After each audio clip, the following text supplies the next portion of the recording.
Investigation, Offenses, and Penalties. Section 154, Investigation and Prosecution of Offenses. The Commission is qualified to investigate an alleged violation of the Code or of an order of the Commission.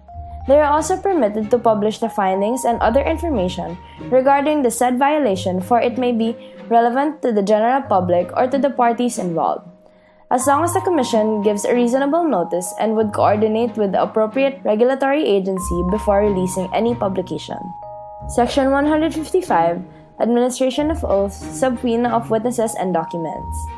With regards to administering oaths and affirmation, issuing subpoena and subpoena ducis tectum, taking testimony in investigations, and performing any acts necessary to the proceedings of the investigation, the Commission is still authorized to perform such acts. Section 156, Cease and Desist Orders. If the Commission has reasonable basis that a person has committed acts against this code or may commit such acts that are fraudulent or may result in damage, it may order such person to cease and desist. This is given through an ex parte order, which lasts for a maximum of 20 days. Once the person is given proper hearing in court, there is a possibility of extending the ex parte order further or even permanently.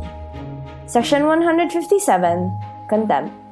A person who does not comply with lawful orders made by the Commission would be held in contempt and made to pay an amount not more than 30,000 pesos.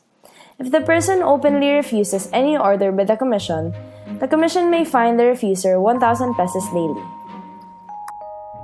Section 158, Administrative Sanctions.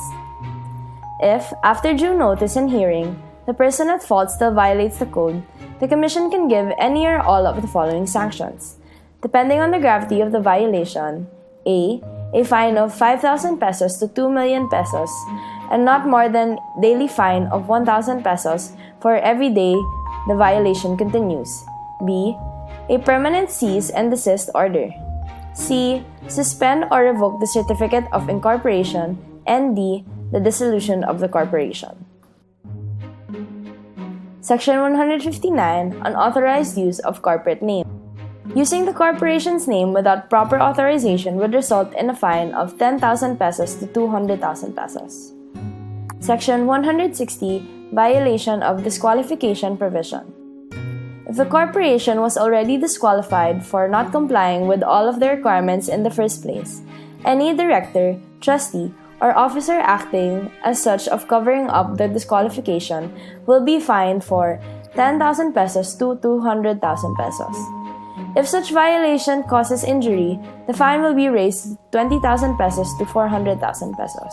Section 161, Violation of Duty to Maintain Records to Allow Their Inspection or Reproduction. If a corporation or persons responsible for corporation records refuse the inspection or reproduction of such records, they will be fined for 10,000 pesos to 200,000 pesos. If such violation causes injury, the fine will be raised as well to 20,000 pesos to 400,000 pesos. Section 162, Willful certification of incomplete, inaccurate, false, or misleading statements or reports. Any person who willfully certifies a report even if it contains incomplete, inaccurate, false, or misleading information shall be punished with a fine ranging from 20,000 pesos to 200,000 pesos. If the certification with wrongful information is detrimental to the public, the auditor or the person responsible may also be punished with a fine ranging from 40,000 pesos to 400,000 pesos. Section 163. Independent Auditor Collusion. An independent auditor who is in a secret agreement with the corporation's directors or representatives certifies the corporation's financial statements even if it is incomplete and incorrect shall be punished with a fine ranging from 80,000 pesos to 500,000 pesos. When the report certified is fraudulent or has the effect of causing injury to the general public, the auditor or responsible officer may be punished with a fine ranging from 100,000 pesos to 600,000 pesos. Section 164. Obtaining corporate registration through fraud. The ones responsible or assisted directly or indirectly for the formation of a corporation through fraud shall be punished with a fine ranging from 200,000 pesos to 2 million pesos.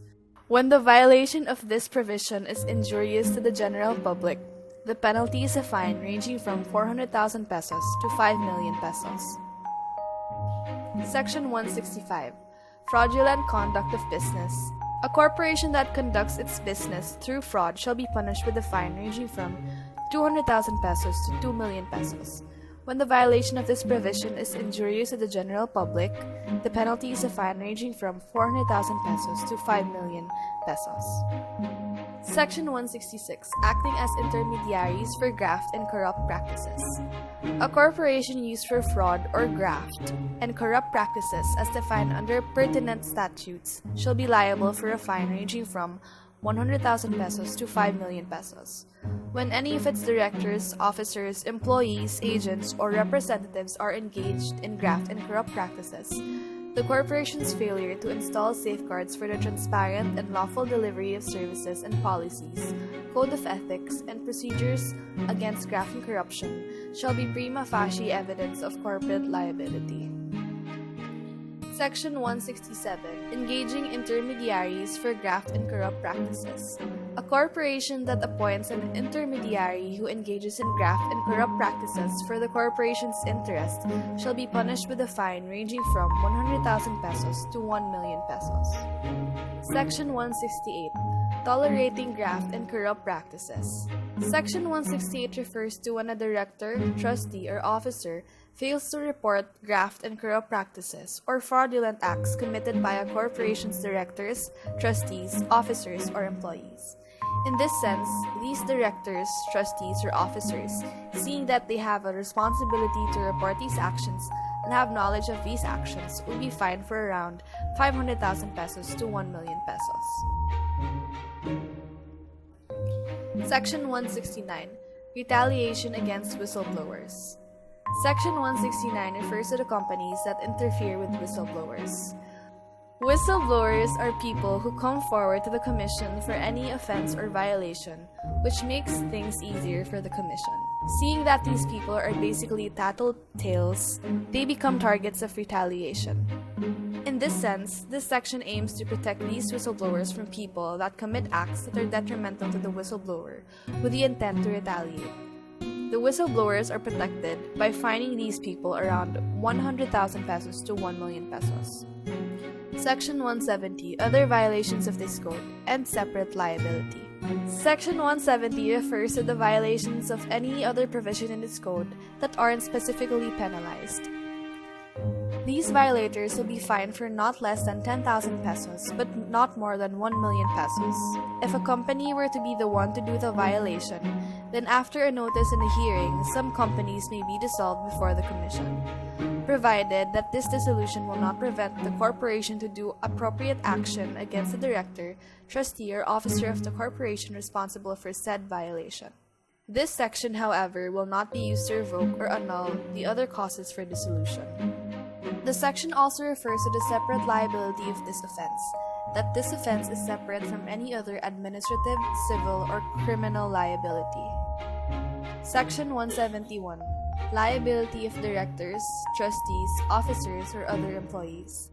Section 171 refers to the liability of the directors, trustees, stockholders, members, officers, or employees that are responsible for the violation. In this sense, if the corporation is the violator, depending on the decision of the court, the penalty can be imposed on either the corporation and/or the said directors, trustees, stockholders, members, officers, or employees.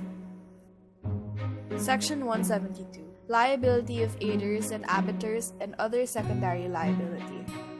Section 172 refers to the individuals who aided any violation of this code or any rule of the Commission.